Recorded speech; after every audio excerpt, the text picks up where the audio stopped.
Përshëndetje të gjithëve, mirë se keni ardhur në Ridibet, kampionatin kombëtar të debatit, në këtë edicion të 8 i cili zbatohet nga organizata Liburnetik. Jo më kot këtë vit kemi ndryshuar pak edhe tematikën e kampionatit dhe paketave kërkimore për cilat neve do të debatojmë. Jemi fokusuar pikërisht tek ekonomia qarkulluese dhe tek zhvillimi i qëndrueshëm. Dhe jo më kot kemi edhe një donator të ri i cili bën të mundur zbatimin e këtij projekti përmes financimit, por edhe shumë aktorëve të tjerë që në mënyrë vullnetare kanë dashur të bëjnë më të mirën edhe për të na mbështetur edhe në këtë edicion të 8. Unë dua të falenderoj Giz Albania, i cili përmes projektit BE për ekonominë qarkulluese dhe qytetet jetueshme, i bashkëfinancuar nga Bashkimi Evropian dhe Ministria Federale Gjermane për bashkëpunim ekonomik dhe zhvillim, në bashkëpunim me Ministrinë e Turizmit dhe Mjedisit, ka bërë të mundur realizimin e edicionit të 8. Dhe sot jemi pikërisht në Lezhë, me 2 shkolla nga ky qytet. Dua të falenderoj shkollën Hydajet Lezhë, një duartërkitje për skuadrën e tyre. Dhe nga ana tjetër dua të falenderoj shkollën Rogacionistët që vjen në këtë debat për herë të parë në nivel fizik, themi, sepse kemi qenë në edicionet e kaluara edhe online në mos gaboj. Kështu që shumë faleminderit që keni ardhur. Një duartërkitje.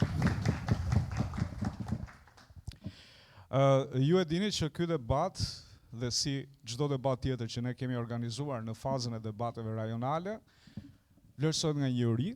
Sot unë kam kënaqësinë të ndaj këtë debat në vlerësim me Mili Cacën, e cila është pjesë e Fakultetit Shkencave Sociale, Departamenti Filozofi. Zysha Ida Gogën, siç e njihni të gjithë, është profesoresh në Fakultetin e Shkencave Sociale, Departamenti Filozofi, por njëkohësisht ka punuar me ju edhe për sa i përket trajnimit. Një duartërkitje për të. Dhe nga ana tjetër dua të falenderoj Urime Senën, e cila na bashkohet për të disa invit radhazi në Ridibet, si pjesë e World Vision, por edhe një nga ekspertët që ka punuar më së shumti me të rinjt, me Group Motion që është këtu pjesë e këtij formati. Faleminderit edhe për Urimin. Përveç se ata janë pjesë e trupit gjykues, janë të mirë njohur edhe me temat, sepse kam punuar dhe kam bashkëvepruar edhe me pjesën e stafit dhe ekspertëve të tjerë të organizatës për të realizuar temat për sa i përket tematikës së ekonomisë qarkulluese. Kështu që unë dua të falenderoj edhe Giz Albania, sot kemi Matilda Durin që është përfaqësuese. Faleminderit edhe për Matildën që na është bashkuar dhe ka pasur dëshirë që të ndjekë çdo debat, por në pamundësi edhe angazhimeve që ka pasur, sot ka zgjedhur Lezhën, kështu që faleminderit që jemi. Por dua të falenderoj edhe padyshim 2 mësuesit që kanë punuar me ju, kështu që dua edhe një duartërkitje për to. Dhe dua të falenderoj dhe padyshim veten time. Dhe gjithë stafin e organizatës Liburnetik për impenjimin edhe për kushtimin që bën çdo vit për sa i përket këtij projekt programi që ne e zbatojmë prej 8 vitesh dhe që ka në qendër të tij pikërisht zhvillimin e mendimit kritik. Mirë, do të fillojmë pa humbur kohë. Do të fillojmë me debatin e parë. E dini që debati i parë ju vë përballë 8 antarëve të skuadrave respektive, secili nga ju do të ketë 1 minutë kohë maksimalisht për çdo ndërhyrje. Të 8 antarët duhet flasin, në rastin se nuk flet, penalizoheni me -25 pikë sipas formatit. Kështu që është mirë që secili nga ju të marrë fjalën dhe të argumentojë mbi temën që do të zbulojmë tani. Do të ftoj shkollën Rogacionistët, meqense e kam pranë, dhe në debatin e dytë do të jetë shkolla Hydajet Lezhë që do të bëjë përzierjen e temës. Okay. E lexojmë bashkë. Roli i teknologjisë, mundësi apo rrezik për ekonominë qarkulluese. Pra tema e parë për cilën do të debatojnë të dyja skuadrat është roli i teknologjisë, mundësi apo rrezik për ekonominë qarkulluese. Është e qartë tema? Është e qartë? Po. Do të bëjmë tani përzierjen e qendrimit e globi i vogël. Dionis.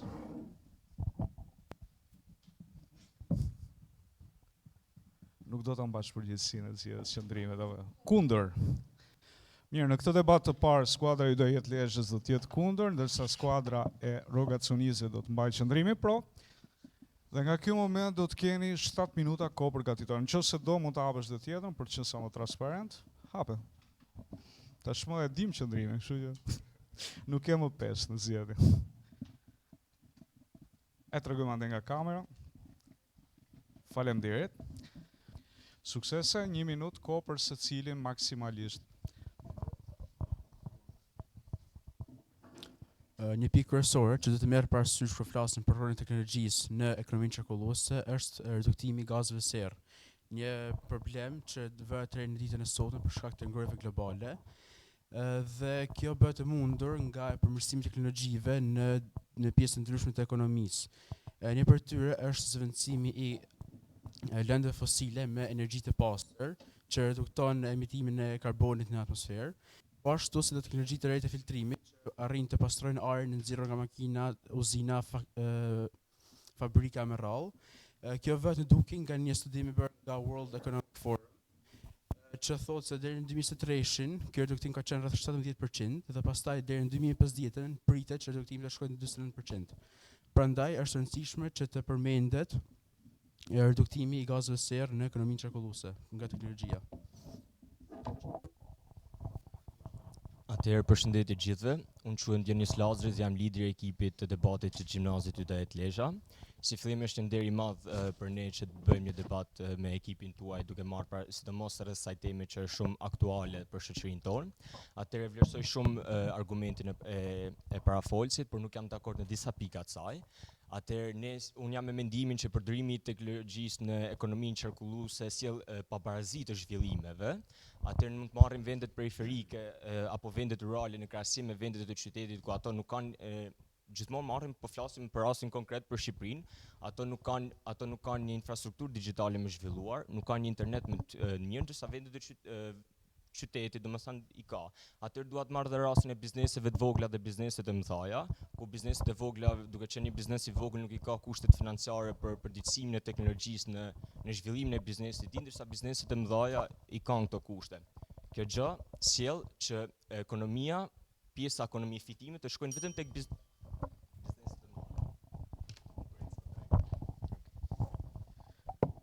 Unë jam pjesërisht dakord me argumentin tuaj, pra me bindur se argumenti im është më i fortë. Duke parë se përdorimi i sensorëve të avancuar, internetit dhe algoritmëve të inteligjencës artificiale lejon monitorimin në kohë reale të konsumit të energjisë, ujit dhe lëndëve të paramjedisore, duke bërë të mundur identifikimin e humbjeve dhe uljen e konsiderueshme të kostave operacionale. Kjo çështje jo vetëm ul kostot operacionale, por gjithashtu ndihmon në mbrojtjen e mjedisit duke përdorur në mënyrë sa më efikase lëndët e paramjedisore dhe burimet e natyrës. Gjithashtu, sipas disa studimeve dhe diskutimeve të paraqitura në konferencën shkencore Ekonomia qarkulluese, mundësi dhe sfidat e saj, ato statistikat flasin vetë duke treguar një ulje me 10 deri në 20% potenciale në kostot operative në shumë sektorë të industrisë dhe segmente saj, duke ulur konsiderueshëm dëmtimin e mjedisit. Dhe ky argument tregon qartë impaktin potencial pozitiv që do të kishte teknologjia në ekonominë qarkulluese. Faleminderit. Përshëndetje, unë jam Emili Kodraj, dëgjoj me shumë vëmendje atë që u tha. Mendoj se deri diku teknologjia mund të jetë një ndihmës për sektorin e ekonomisë, por nga ana tjetër po ndikon negativisht në forcën punëtore njerëzore, duke i zëvendësuar ata me robote, duke automatizuar shumicën e sektorëve ekonomik. Kjo bazuar edhe në një nga studimet e bëra nga organizator bashkëpunim dhe zhvillim ekonomik, që tregon se nëse teknologjia vazhdon me këtë hapa deri në 2030-ën, rreth 14% e punëve aktuale ekzistuese do të jenë gati plotësisht automatizuara dhe rreth 32% e tyre do të pësojnë shumë ndryshime të mëdha për shkak të teknologjisë. Pra në vend se teknologjia të krijojë një ekonomi të qëndrueshme dhe qarkulluese, thjesht po hap një sektor të ri papunësie, duke ditur që kjo shkakton dhe pabarazi sociale tek punonjësit për shkak se ka shumë persona me kualifikime të ulta që kanë shumë të vështirë të reintegrohen në tregun e punës. Jam Amelia Oldedaj. Argumenti juaj mund të duket bindës në pamje të parë, por besoj që jemi të gjithë mjaft koshient për rolin e rëndësishëm që luan teknologjia në jetën tonë të përditshme dhe gjithashtu dhe në stilin e jetesës. Modelet e bizneseve inovative janë një shembull mjaft i mirë i kësaj, që na tregojnë drejt për drejt ndikimin që ka teknologjia duke na bërë që për të marrë vendime më të ndërgjegjshme. Këtë tregojnë mjaft qartë dhe statistika që sipas UNESCO-s në vitin 2023 rreth 52% të rinjve në të gjithë Europën janë të informuar për ekonominë qarkulluese pikërisht nga teknologjia dhe platformat digjitale. Gjithashtu dhe mbi 1 milion njerëz janë të gatshëm dhe të hapur për të marrë kurse online pikërisht për të informuar rreth këtij koncepti.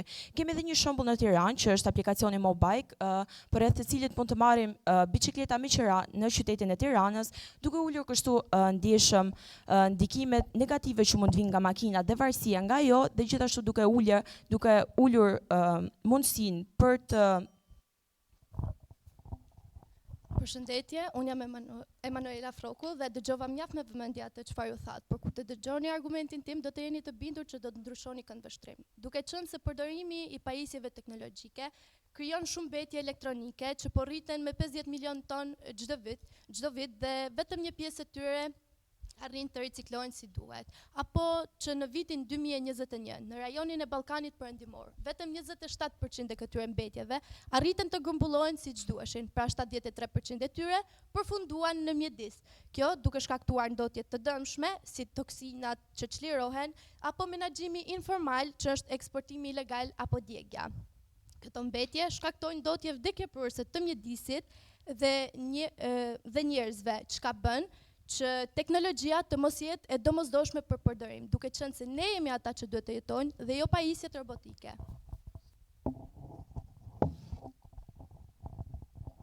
Atëherë, unë jam Gjulia dhe kuptoj shumë mirë ku doni të dilim argumentin tuaj, por vazhdoj të mendoj që argumenti ynë është më i fortë, sepse kur flasim për teknologjinë e ekonominë qarkulluese, përmendim bioteknologjinë, e cila përbën një proces të qëndrueshëm të zhvillimit të materialeve të qarkullueshme.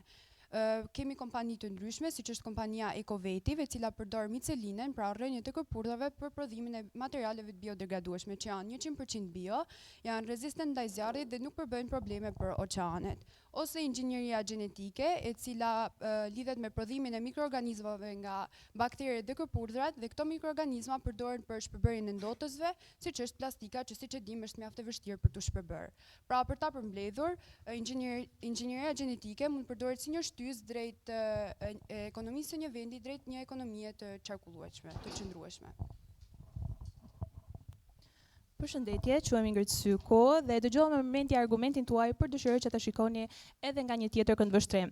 Teknologjia në fakt është një rrezik për ekonominë qarkulluese, sepse ky sektor njihet për përdorime të larta të energjisë elektrike, që në shumicën e rasteve në ditët e sotme prodhohet edhe me anë të shfrytëzimit të burimeve të parinovueshme dhe me anë të proceseve që ndosin mjedisin dhe kryesisht ajrin. Po të marrim një shembull, kemi rastin e një nga proceseve të Bitcoinit që ka nevojë për 91 deri në 150 terawatt energji në orë, ku brenda një viti shpenzon më tepër se i gjithë shteti i Finlandës. Këto shifra janë me të vërtet alarmante dhe pritet që deri në 2030 të ketë pra këto shifra të rriten edhe më shumë, të rriten shumë ndjeshëm, dhe për këtë arsye mendoj se teknologjia është një rrezik për ekonominë qarkulluese dhe për parimet e saj. Madje do të thoja që është një kërcënim i vërtet dhe që duhet të merret parasysh. Faleminderit.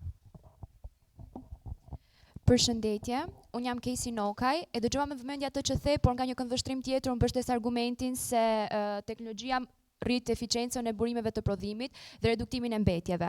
Teknologjia mundëson optimizimin e proceseve prodhuese në mënyra të pamundura më parë.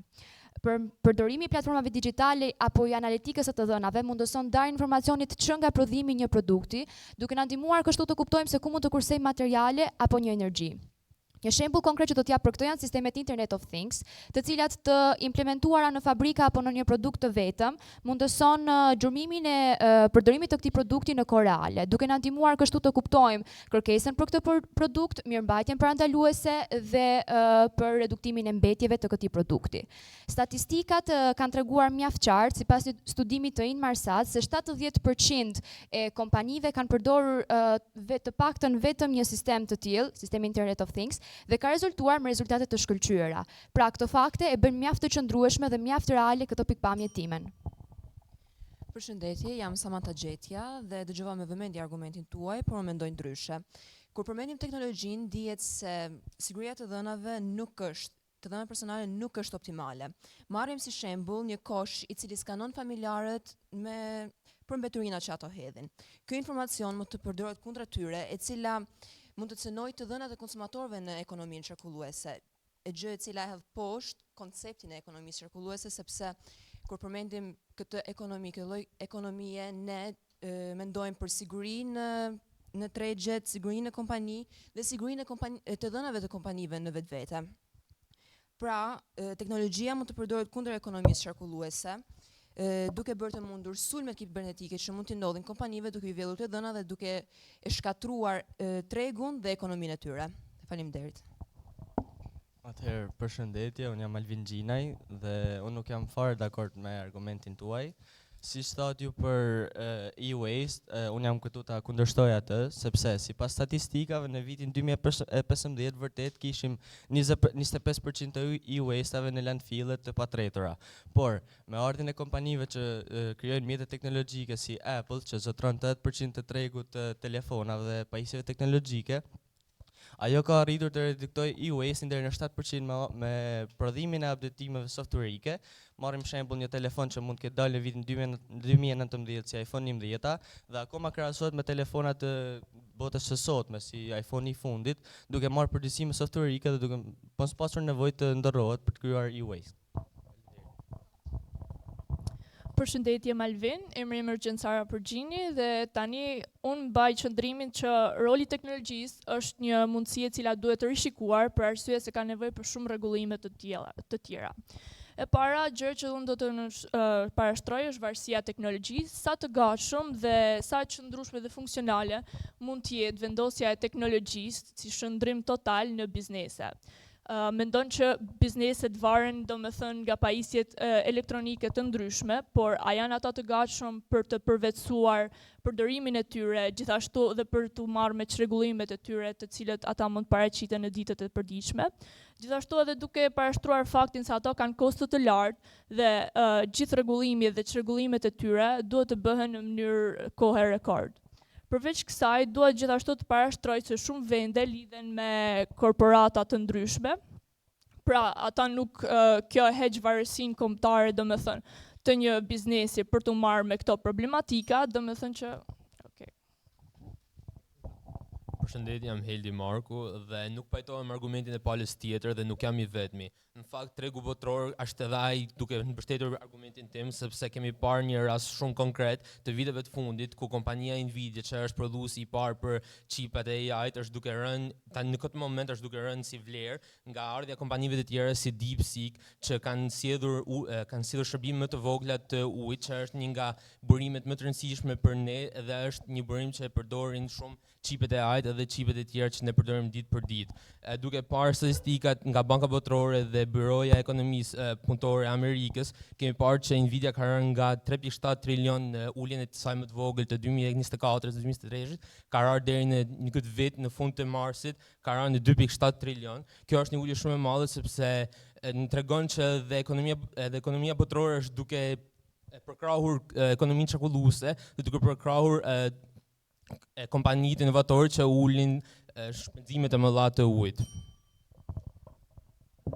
Unë quhem Imelda Gjoka dhe respektoj mendimin tuaj, por mendoj që një nga sfidat më të mëdha që ka sjellë përdorimi i teknologjisë në ekonominë qarkulluese është varësia nga materialet e rrallë dhe kritik. Shumë pajisje teknologjike të avancuara, siç janë mikrochipat apo bateritë e makinave elektronike, kërkojnë materiale të rrallë siç janë kobalti, litiumi apo nikeli.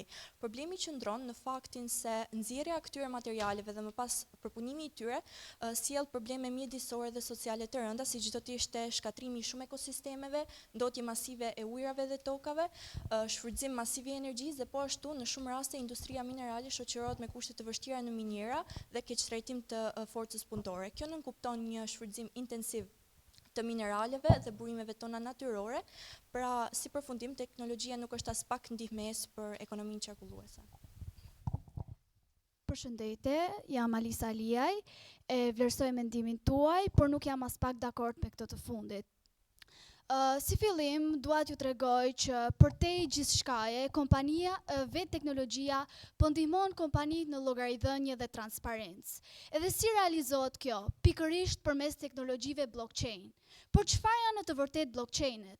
Blockchainet, ose siç njihen ndryshe regjistrat e decentralizuar, janë regjistra të ruajtjes së të dhënave që ndjekin prodhimin e produktit nga momenti i mbledhjes së materialeve e deri në momentin e riciklimit të tyre.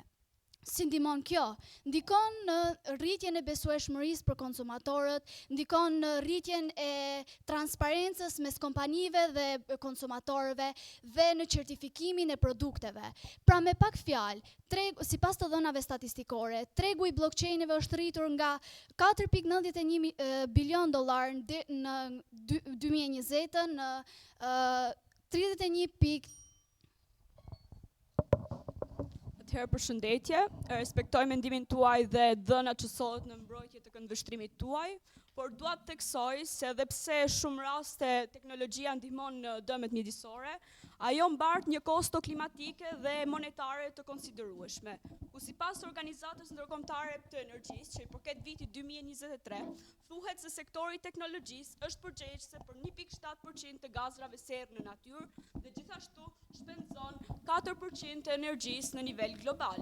Një studim që mbështet akoma më shumë qëndrimin tuaj është studimi i Universitetit të Cambridge-it që i përket vitit 2021, ku thuhet, siç e përmendi dhe bashkëfolësja e ekipit ton, thuhet se harxhon 173.7 terawatt-orë, që do thot ose përkon me shpenzimin ose konsumin e shumë vendeve të vogla në botë. Prandaj, në një kohë që teknologjia po shpenzon pa mas, si mund pretendojmë se është pjesë e problemit dhe jo zgjidhjes. E zgjidhjes dhe jo problemit, falje.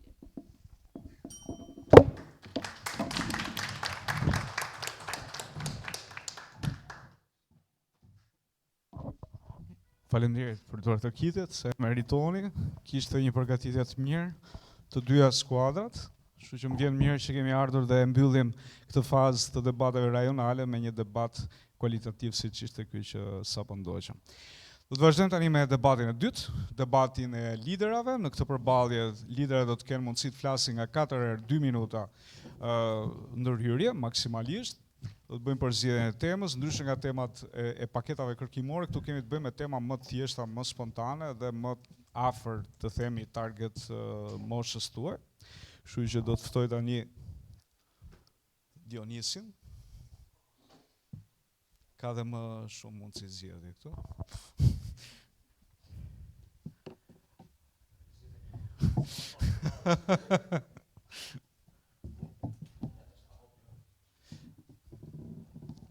Ja, kalojmë dhe mikrofonin që ta lexoj.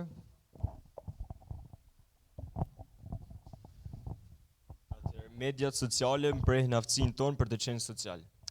Pra, mediat sociale mprehin aftësinë tonë për të qenë social. Ma jep mua të lutem. E përsërisim edhe një herë temën, në mënyrë që edhe ta shkruani. Mediat sociale mprehin aftësinë tonë për të qenë social. Mprehin aftësinë tonë për të qenë social. Është okay? Kjo temë ka qenë edhe vitin e kaluar. Mirë? Është e qartë tema? Okej. Bëjmë përzgjedhjen tani përse i përket qëndrimit. Këtu.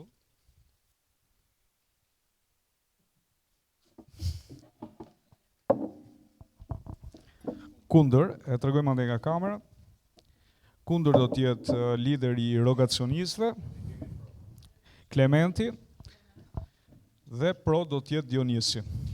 Okej? Faleminderit. 7 minuta kohë përgatitore.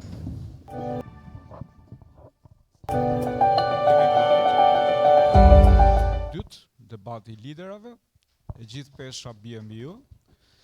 Keni 4 ndërhyrje në total nga 2 minuta maksimalisht. Tema është mediat sociale mprehin aftësinë tonë për të qenë social.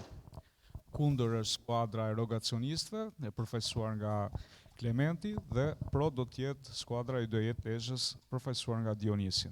Suksese, fillon skuadra që mban qëndrimin pro. Përshëndetje. Përshëndetje Klement, përshëndetje ekipit të debatit ragacionistat, por veçanërisht Klementi. Atëherë unë jam pro mendimin që mediat sociale mprejnë aftësinë tonë për të qenë social.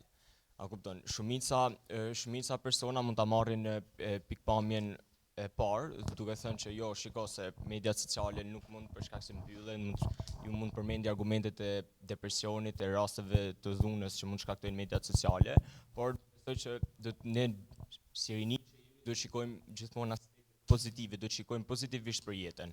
Atëherë në mediat sociale ne gjithë e dimë që nëpërmjet mediave sociale ne mund të njohim njerëz me kultura të ndryshme, me karaktere të ndryshme, me këndvështrime ndryshme për jetën, gjë që na bën ne njohin me sa më shumë tipologji karakterësh dhe pranimin e tyre, gjë që na bën akoma dhe më social.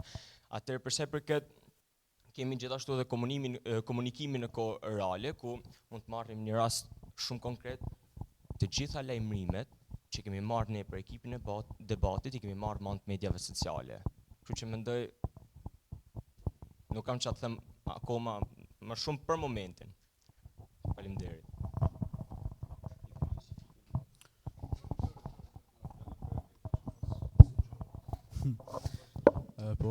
Përshëndetje, jam Klementi, i shkolla ragacioniste, përshëndes të ty Dion, Denis dhe shkollën tuaj Hyjtajet Lesha. Se fillim dua që të kundërshtoj ty ndonë si ishte një argument i organizuar mirë, do të kundërshtoj, sepse është e vërtet, shumë çështjet që përfshin komunikimin në rrjetet sociale ka anë pozitive, por duhet të merren parasysh edhe anë negative, pasi janë reale, duhet të merren parasysh gjithmonë. Një për tyre do të marrë parasysh një fenomen që ka nisur pashëm në 10 vitet e fundit, me gjenin të ri, gen alfa që është, dhe ishte autizmi virtual, që ka nisur në 10 vitet e fundit, pasi shumë fëmijë, duke lejuar edhe nga prindërit e tyre, kanë qëndruar shumë në mjete si tableta, telefona, duke parë YouTube, Instagram, rrjetet e tjera sociale, dhe kjo nuk ka lejuar që të mprehin shumë aftësitë e tyre sociale, pasi ato nuk është se kanë komunikuar me njerëz të tjerë. Atë thjesht kanë parë videot nuk është shumë reale. Pashtu do të merret parasysh edhe fakti që ti për karaktere të reja, që është vërtet mund të njohësh karaktere të reja online, por ti nuk je shumë i sigurt, vetëm nëse ata janë shokët e tu, ti nuk je i sigurt janë njerëz real ata mund të jenë duke të gënjur, mund të jenë njerëz që kanë krijuar profile falso. Edhe duke folur me disa njerëz që nuk ekzistojnë, nuk është se mprehet shumë aftësia sociale për të folur me njerëz në jetë reale, pasi nuk është se përshtaten karakteret, nëse ti përshtatesh me një karakter të caktuar, nuk të flasësh me një karakter tjetër, pasi nuk je mësuar me atë gjë. Faleminderit, kjo është argumenti im tani. Atëherë e vlerësoj argumentin tënë Klement, por kur themi qenit social nuk e lidhim me një moshë tepër të vogël, për shkak se kur kemi të bëjmë me një moshë tepër të vogël, janë prindërit të cilët janë përgjegjës për këtë lloj problematike për autizmin virtual të cilët ju e parashtruat. Atëherë për sa i përket fëmijët me anë të mediave sociale, ne dimë fëmijët arrin kanë aftësinë, arrin të mësojnë shumë gjuhë ndryshme të botës. Besoj gjithë nga ne pjesën e anglishtes më shumë e kemi mësuar duke qëndruar në mediat sociale, besoj jeni dakord dhe ju. Duke qëndruar në mediat sociale sesa duke mësuar në shkollë. Pra kjo është një benefit që na sjell neve, na bën akoma më social. Atëherë, gjithashtu tek pjesa e argumentit tim dua ta lidhi me anë të mediave sociale, ne kemi lidhje me grupe njerëzish. Unë për vete, unë flas personalisht, unë qendra Hanën, në qendrën Hanë e njoh që nga klasa 9, kam qenë aktivist, mund të themi, nga klasa 9 dhe jam njoh me anë të mediave sociale, duke parë aktivitetet që kanë bërë, kam parë që ka benefite dhe kështu jam përfshi për shkak se në momentin që unë do isha në shkollë nuk do kisha mundësi se të njihja me këtë lloj aktivitetesh. Pastaj media sociale ne na tregojnë që ne kemi vlerat përbashkëta. Kemi vlerat përbashkëta. Në momentin që unë si Dionis kam vlerat përbashkëta me Klementin, atëherë ne mund të ndërgjegjësohemi, ne mund të bëhemi një grup për protesta, mund të marrim edhe rastin jo të mirë të Martinit, cili mund të ishte një ndër shokët tonë, ku me anë të protestave, me anë të ndërgjegjësimit, me anë të bashkëveprimit të moshatarëve tanë, u çuam protestë dhe munduan të bëjmë diçka në ndërgjegjësim. Faleminderit. Një argument tjetër që duhet të përmendet është edhe fakti që në rrjetet sociale ndonë se përdoren për mirë, duhet të merr parasysh si me njerëz dhe kanë synimet e këqija. Shumë njerëz e përdorin rrjetet sociale për të promovuar ide shumë të mira, për të bullizuar të tjerët dhe jo thjesht për të komunikuar ose për të ndarë informacionin e beneficit, që është Qendrhana. Kjo është një institucion që shpërndan informacion që na jep një benefit neve, po ka shumë rrjete sociale, lojra, filma me radhë që mund të zonë një shembull të shkënqur për disa vite, është Ashtuja Balenës Blu, ku ka nisur në Rusi pa shumë vite 2030 dhe është shpërndar shumë në rrjetet sociale edhe në rrjetet meshatarëve të tjerë, duke provuar në tjetër, duke marrë shembull të tjerë, por edhe duke parë online. Kjo ishte një fatkeqësi, një fenomen fatkeq që çoi në vdekjen e shumë të rinjve. Edhe këto është një shembull që rrjetet sociale nuk përdoren vetëm për mirë. Po ashtu duhet të them që rrjetet sociale janë po ashtu një mjet që na konsumojnë shumë kohë. Edhe nëse ne qëndrojmë në kohë të gjatë në rrjetet sociale, nuk është edhe po të mprehim aftësitë tona për të qenë social, ndoshta nuk kemi kohën që të përdorim ato. Sepse nëse unë qëndroj duke folur me ty online për një kohë shumë të gjatë, ndoshta nuk mund të kem kohë të flas me ty në jetë reale, si po flasim tani. Atëherë e vlerësoj argumentin tënd Klement, por besoj se ka një diferencë midis mediave sociale dhe lojrave, duke marrë parasysh lojrat janë diçka tjetër dhe media sociale janë diçka tjetër. Atëherë çdo lloj media sociale ka një moshë minimale të cilët i duhet bësh pjesë aty. Edhe nëse ne jemi ndërgjegjshëm me veten tonë, atëherë ne nuk mund të futemi s'ka gjë emocionet. Ne nuk mund të futemi në media sociale pa qenë në atë moshë. Për shembull, nëse është një 13 vjeçar nuk mund të bëhet pjesë e Instagramit, unë themi aty lloj rrjeti social. Pra ka të bëjë edhe me ndërgjegjësimin ndërgjegjësimin që kemi ne brenda vetes. Por gjithashtu e marrim që nuk e kemi ne ndërgjegjësimin ndaj vetes tonë. Atëherë çdo e mirë ka një të keqe edhe çdo e keqe ka një të mirë. Atëherë ne nuk po themi që media sociale nuk kanë asnjë tmet, mund të themi. Ato kanë plot qija, por ne gjithmonë duhet shikojmë këndvështrimin pozitiv, sepse vetëm duke pa këndvështrimin pozitiv na bëjmë risi. Faleminderit. Dua thjesht më diçka që si ajo ndonë se është quajtur në lojë, Balena Blu është shpërndarë ndërmjet rrjeteve sociale, nuk është se ka pasur një aplikacion të caktuar për të. Dhe po ashtu dua të përmend siç e thatë vetë, shumica e njerëzve, shumica të fëmijëve ndonë se nuk duhet të lejohen që të hyjnë në rrjetet sociale, fatkeqësisht nuk është se kanë një kontratë, nuk është se ka një diçka që mund të kuptohet mosha, ata mund të kenë për moshën e tyre online, edhe të lejohen, ndonë se për Instagramin, WhatsApp, rrjetet e tjera sociale, mosha minimale është 16, 13, 17 me radhë. Shumë për nesh duke marrë dhe veten personalisht, unë kam përdorur ato edhe më vogël se ç'duhet. Pasi nuk mund të kontrollohet shumë lehtë mosha, nuk kontrollohet shumë mirë mosha. Po ashtu do të marr një shembull tjetër për bullizimin që bëhet kryesisht në rrjetet sociale, në rrjetet online, pasi kur je para ekranit ti nuk është se shtetin përballë syve dhe mund të jesh më i aftë, më thonë za që të bullizosh titin sepse nuk ke një ndërgjegje më të duke parë titin në sy. Edhe kjo është një kufizues, pasi nëse ndihesh i bullizuar nga të tjerët, ndoshta nuk ke qef që të flasësh edhe një tralë të tjerët. Faleminderit. Është era fundit okay. Atëherë, kjo është 2 minutë i fundit, si fillim ju falenderoj. Atëherë, marrim rastin e TikTokut. Kontrolli AI, pra inteligjenca artificiale i TikTokut, largon video që kanë përmbajtje vulgare. Pra inteligjenca artificiale ka ndikuar pozitivisht në përmirësimin e mediave sociale. Pastaj ne duhet shikojmë edhe anë tjera të mediave sociale. Vetëm besoj gjithë ne e dimë, besoj ne gjithë shohim streamersa apo ato për shembull kemi raste shumëta ku streamers janë bërë një objekt motivimi për rinin tonë, për shkak ato mund të zhvillojnë edhe ekonominë e vendit. Kemi raste në Amerikë ku kemi vlogger, kemi këto të cilat kanë, edhe pse nuk kanë qenë në shkollë, nuk kanë qenë duhurit për shkollë, ato kanë zhvilluar karrierën e tyre dhe janë bërë një objekt motivimi për rinin ditë soçme, na falni si na pak nga fshati.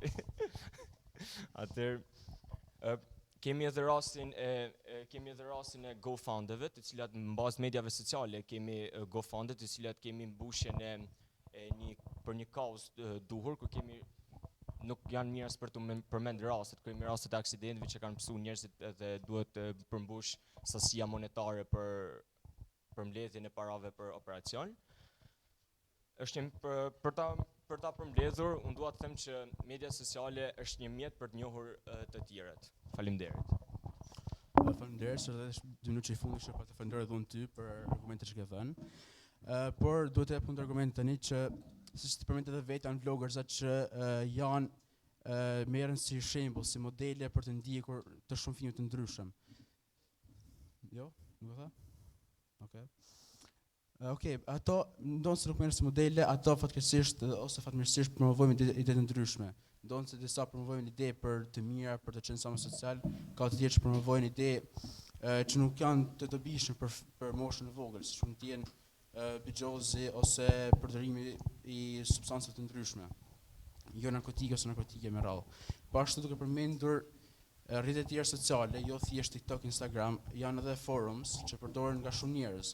Ata fatkeqësisht nuk e kanë një sistem i qartë që të bëjnë diferencimin e moshave edhe të mediave që shpërndajnë aty. Ata mund të shpërndajnë çdo lloj gjëje që të duan.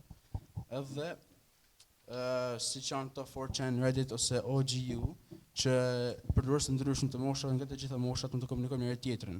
Dhe fatkeqësisht, siç thash, nuk ka një sistem AI që të kontrollojë këto biseda me njëri tjetrin dhe prandaj janë të dëmshme për moshë të vogla, siç është mosha jonë, pasi duke folur me dikën që nuk don benefitin tonë, një moshë të madhe që ndoshta do të na manipulojë, nuk është se na ndihmon shumë që të jemi edhe më social në jetën e përgjithshme. Faleminderit për debatën. Mirë, faleminderit të dy liderave e skuadrave. Tani është momenti që juria të mblidhet, bëj vlerësimin dhe më pas do zbulojmë edhe komentet edhe pikëzimin për sa i përket secilës skuadrë, për cilat do t'i japin të drejtë skuadrës për të kualifikuar apo jo në fazën e debateve eliminatore që do të zhvillohen në Tiranë, shumë shpejt, që do të thotë keni shumë pak kohë për të përgatitur për fazën tjetër, por unë kam besim se edhe në fazët e tjera do të kemi një përgatitje të mirë. Padyshim që do t'japim disa komente, do t'japim disa sugjerime, këshilla dhe në fund fare dhe pikët, nuk e di kujt i ka rënë para qeras këtë herë, po është mirë kur kemi komente dhe sugjerime dhe këshilla konstruktive, kështu që faleminderit jurisë për atë çfarë do të ndjekim tani. Fjala për ju. Okej. Dëgjojmë besoj. Përshëndetje edhe një herë. Wow, qa heshtja. Ishte debat shumë i këndshëm. Shumë nga ju ishte shumë të këndshëm në të me një sens humori, me një energji rinore që më thonë, për shkak edhe të eksperiencës time në punën me të rinj, t'i vlerësoj shumë arritjet tuaja, qoftë edhe në këto nivel. Pastaj kur është në nivele akademike akoma më bukur, por të paktën duhet të përçojmë këtë energji, duhet të përçojmë ju. Po edhe unë hajde se po futem, këtë energjinë rinore të bukur që ke qef të shohësh atë rinj që flasin miqësisht me njëri tjetrin, që komplimentojnë njëri tjetrin, edhe pse ndonjëherë bëjnë kundër argument për shembull për palën e tyre, por e rëndësishme është që kjo fryma ishte shumë pozitive dhe unë e shijova. Debati në nivel skuadrash ishte fantastik. Edhe argumentat. Unë nuk kam verifikuar shifrat, datat që keni dhënë, nuk kisha mundësi të verifikoj, por kishit shumë shifra në të dyja palët, kështu që edhe kishit argumenta shumë të mira të dyja palët. Kishit artikulim të dyja palët, gjëra që janë shumë të rëndësishme. Unë kisha prishmëri për debatin e Lezhës, që kur erdha, kisha prishmëri që do të bënin debat të mirë, dhe nuk jam e zhgënjur për këto gjëra që thash. Vlerësoj shumë bashkëpunimin në ekip të dyja skuadrat. Janë gjëra të rëndësishme. Pra, unë e vlerësoj një debat në dy nivele. Rritjen tuaj profesionale, edhe këto aftësitë e buta që i themi ne, që ju bëjnë, që do t'ju vlenë për gjithë jetën, por që ju bëjnë qytetar, që ju bëjnë bashkëpunëtor, që ju bëjnë të aftë të artikuloni, të bashkëveproni. Pra janë gjëra shumë pozitive dhe kur futesh në një proces, e them pothuajse në çdo debat, Kur futesh në një proces debati, këto gjëra do t'i rrisësh me patjetër dhe do të vlen për gjithë jetën tënde. Debati në nivel liderash ishte më shumë miqësor se duhej. Ishte, do me thonë, ju gati çdo argument ja pranuat njëri tjetrit, po ke drejt, se kush po mbronte kë, nuk e di, do me thonë. Dhe ishte një temë shumë relevante. Dhe mendoj që kishte mjaftueshëm argumenta pro edhe kundër. Argumenta të qartë që më bënin edhe mua të mendoj që po ka të drejtë. Të dy e filluat me kundër argument për veten tuaj, duke i dhënë të drejtë kundërshtarit, do me thonë, secili tha po, shumë e vërtet që mediat sociale kanë të këqijat e veta, por kanë dhe të mirat, edhe shoku tha po, tha ti ke shumë të drejtë, kanë të mirat, po kanë dhe të këqijat. Po sidoqoftë ishte debati i këndshëm, edhe pse se mos bien kontradikt, do me thonë debat miqësor, po duhet ishte pak më profesionist. Do me thonë mos të bëheshim shumë shok deri në këtë pikë. Sidoqoftë, ju uroj suksese të dyja skuadrave. Ky nuk është, do me thonë, nuk është eliminim, apo jo? Kështu që është rankim pikësh. Suksese. Atëherë përshëndetje, mirë se u takua. Edhe një herë, shumë kënaqësi të ishim sot në Lezhë edhe të ndiqnim përgatitjen tuaj serioze. Do thoja përgjegjësinë serioze që ju keni marrë për të ardhur shumë serioz në debat. Do thoja për sa i përket temës përzgjedhur, meqense këtë vit kishim një temë të re ku kemi orientuar dhe me trajnimin. Si gjithmonë, siç e keni parë, ne të Departamentit të Filozofisë mundohemi që t'jemi sa optimiste dhe pozitiv me ju, por t'jemi dhe shumë sugjerues dhe kritik. Sepse për ne, fjala kritik do të thot, ashtu sikur se vjen nga etimologjia e fjalës kritikos, të peshosh mirë. Dhe të peshosh do të thot t'i japësh mundësi atyre që ke përballë nëse mendimet e tyre dhe idetë e tyre janë të vlefshme apo nuk ishin të vlefshme.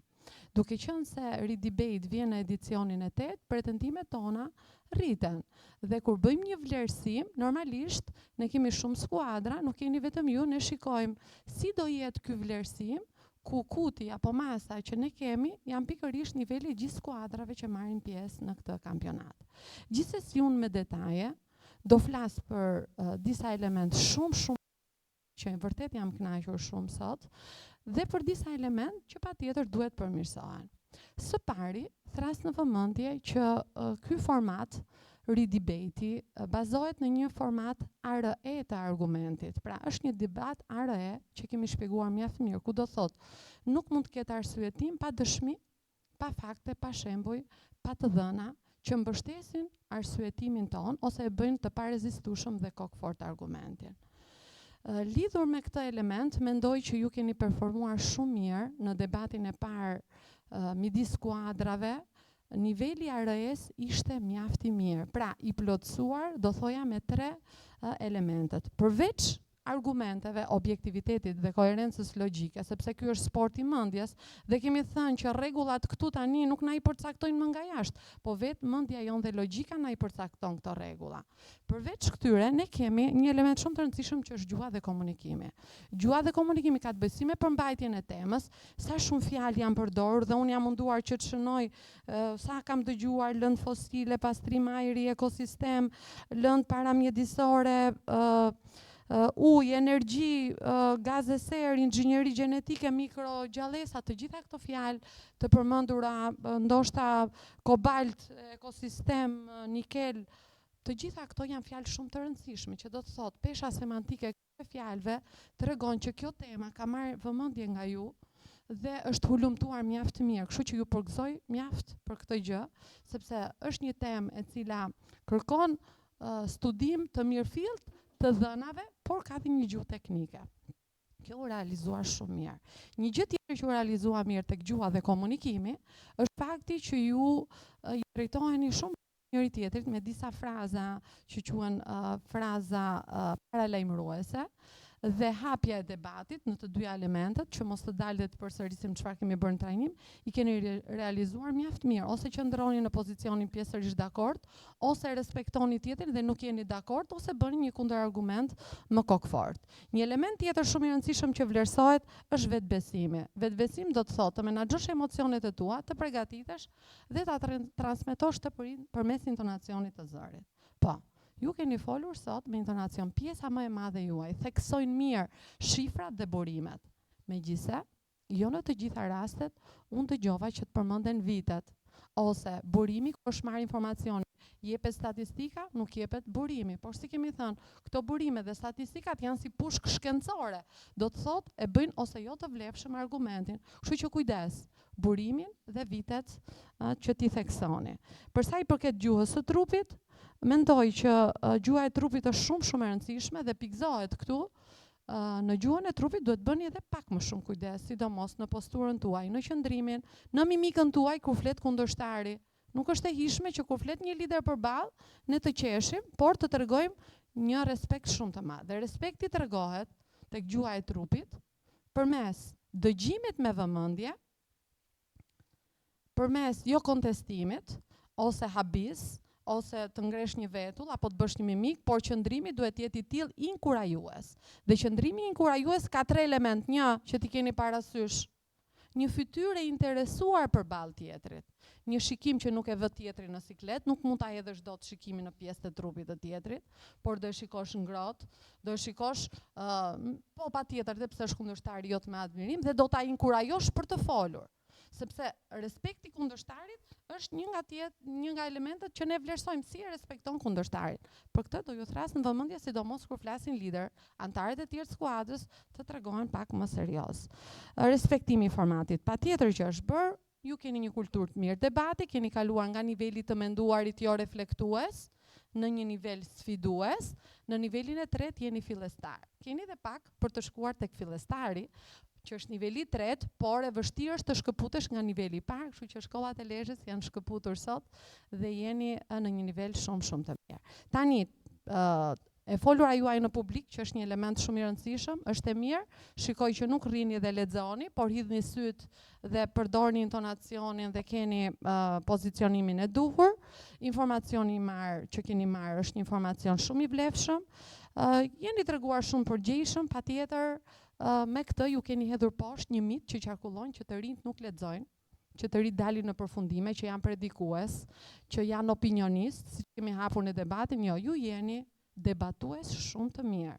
Pra në këtë nivel, le të themi nivel debati, për sa e praktikoni debatin, por uroj që ky format mos t'ju vlej vetëm për këtë debat pra që bëhet në ridebate, po këtë debat ju duhet ta bëni patjetër në shkollë, duhet ta bëni në orë mësimi, duhet ta bëni në projekte, duhet ta bëni në takimet tuaj, sepse debati është sporti i mendjes. Këshilla, burimin, vitet, është shumë e rëndësishme.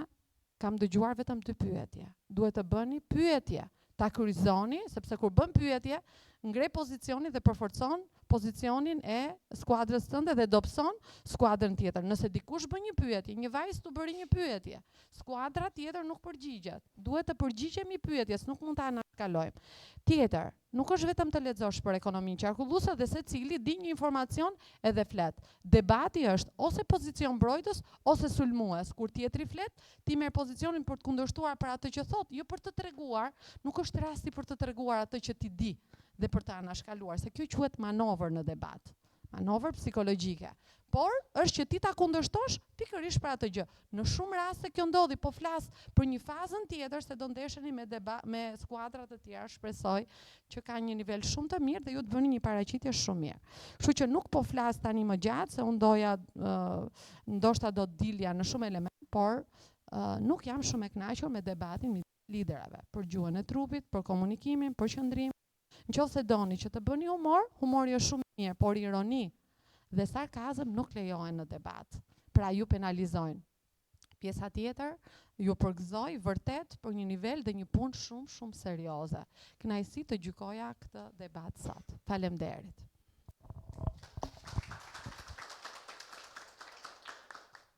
Atëherë përshëndetje, dua t'ju përgëzoj të dyja skuadrave për sa i përket pjesës së zhvillimit të debatit në rang skuadre ishit shumë mirë. Unë nuk do ndalem shumë tek pjesa e argumentave, thjesht vetëm do të citoj edhe diçka tjetër për sa i përket pjesës së liderave që vetbesimin në të folur duhet ta praktikoni akoma dhe më shumë. Besoj që mjaftueshëm u thanë të gjitha argumentat, ju mezi po prisni pikët apo jo? T'ju ja pikët? Mirë, atëherë do e shikoni edhe vetë do e kuptoni që pjesa e pikëzimit është goxha objektive edhe në pjesën e diferencës që keni midis njëri tjetrit. Atëherë shkolla rogacionistët janë me 208 pikë dhe Hydayat Lezha është me 205 pikë. Atëherë, kjo diferencë pikësh dhe ky pikëzim nuk ju bën as fitues as humbës. Ju jeni patjetër të gjithë fitues, jeni futur në rrugën e debatit dhe nuk ju vlen thjesht vetëm pikët, ju vlen fakti që ju keni nisur një rrugtim shumë të mirë. Sepse fuqizimi i mendjes ju duhet për të zgjidhur dhe problemet e jetës së përditshme, nuk ju duhet vetëm për të bërë debat. Urojmë, nuk i kemi parë se si janë të tjerët, urojmë që ju të vini të dyja skuadrat në Tiranë. Mirë, faleminderit të dyja skuadrave, faleminderit për debatin, suksese.